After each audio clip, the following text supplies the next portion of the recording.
A história de um time de futebol que só existiu como profissional por uma temporada. Já ouviu falar? Não. O Olaria Esporte Clube da cidade de Humaitá, interior do Amazonas. Em 2005, o Esporte Espetacular visitou a cidade para conhecer detalhes do time. 18 anos depois, Aline, a gente voltou lá e reencontramos os mesmos personagens. Uma estrada de terra que parece ter parado no tempo e um povo que ainda tem esperança de disputar campeonatos. Quantas histórias nascem a partir de uma estrada? Quantas sobrevivem? E quantas são esquecidas por causa do descaso? BR-319. O impulso que uma cidade do sul do Amazonas precisava para entrar no calendário do futebol. Sei lá, era um negócio que o povo abraçava. Nós não tínhamos televisão, tá? Então o esporte era a coqueluche. A estrada poderia ter acelerado alguns sonhos, mas os obstáculos venceram. Felizmente, a minha carreira não deslanchou e não fluiu como eu esperava. Restou aquele menino e a uma família se orgulharem de um filho da terra que sim prosperou. Ele é o orgulho hoje da nossa cidade, que ele meteu a cara, foi, conseguiu. Isso aqui foi onde tudo começou, foi em 98, fizemos um torneio em Manaus, na capital. E o mais interessante é que a gente pegou o barco e viajamos 4 dias descendo o rio para fazer esse campeonato. O primeiro jogador da cidade a se destacar internacionalmente decidiu voltar para casa. Experiências, relatos, trajetórias, vidas que dependem de uma rodovia. E com elas, o tempo foi implacável.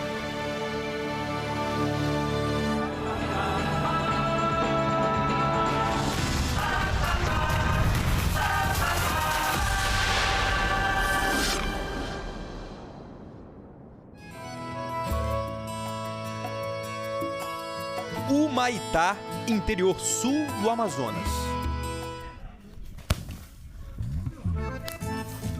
Hoje, o que há de mais organizado em termos de futebol na cidade é o Peladão, campeonato anual entre times amadores da região.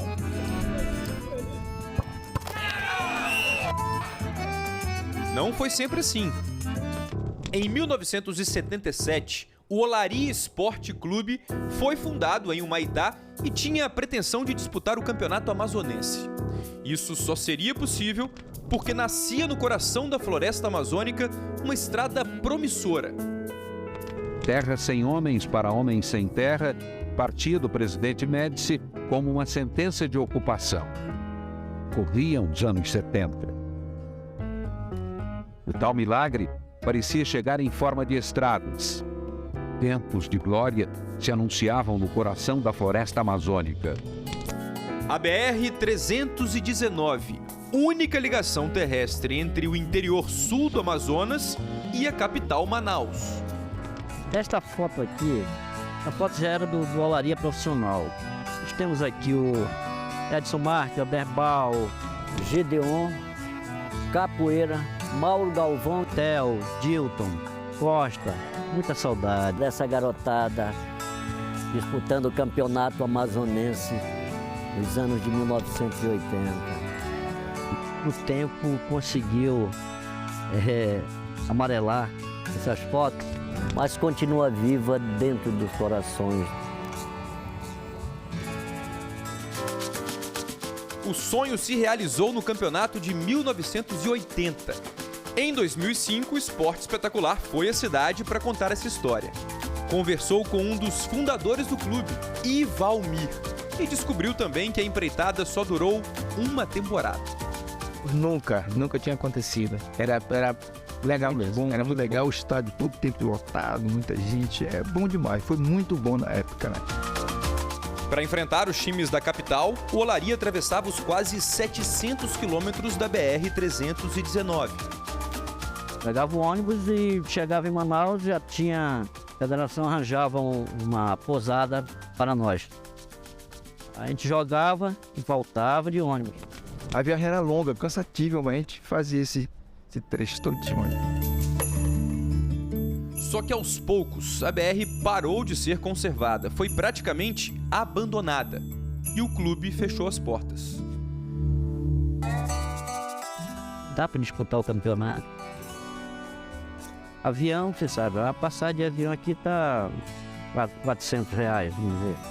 De ônibus hoje, só se for puxado a jegue. De barco, a situação fica impraticável também, porque são 3 dias, 4 dias de viagem, tá legal? E não tem condição. Até chegar lá, já acabou o campeonato.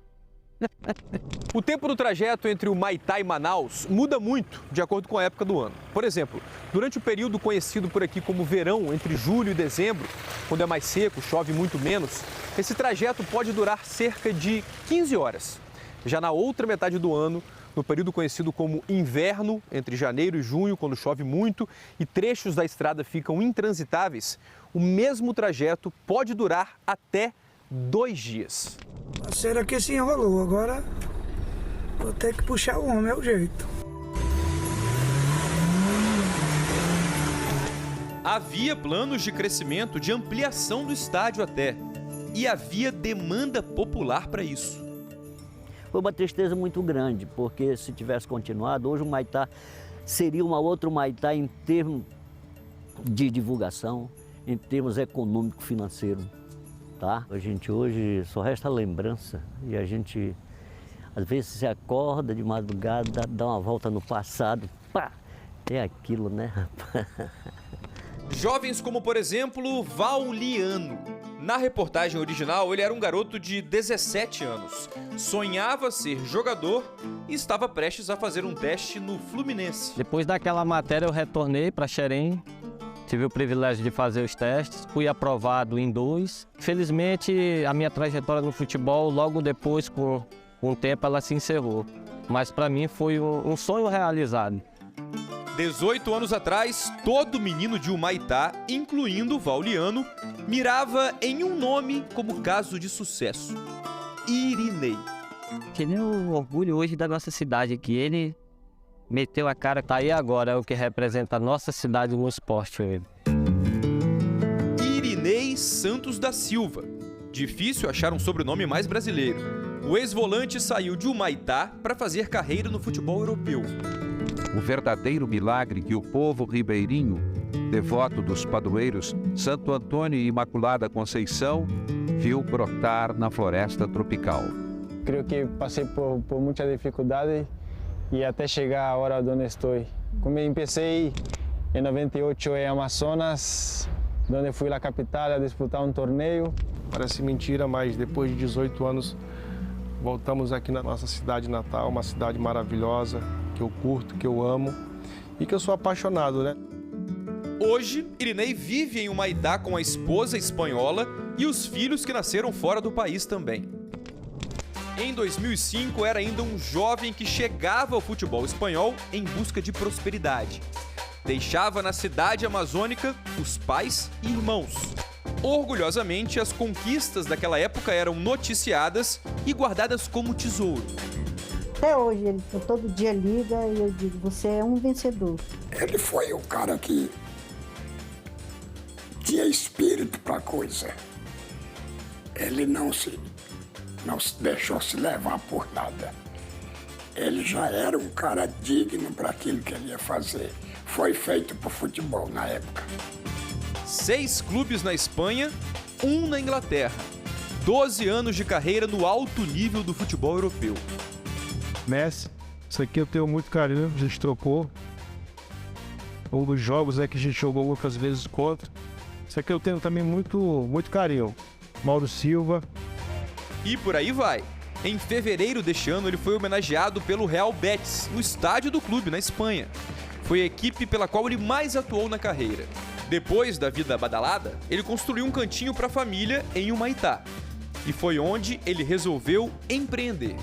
Temos o hotel, né, que é um complexo, que dentro do hotel temos um estúdio de beleza, uma barbearia e um restaurante. E será que poderia ser mais? Se, por exemplo, o caminho para a capital fosse mais fácil, talvez até um time pudesse nascer ou renascer na cidade.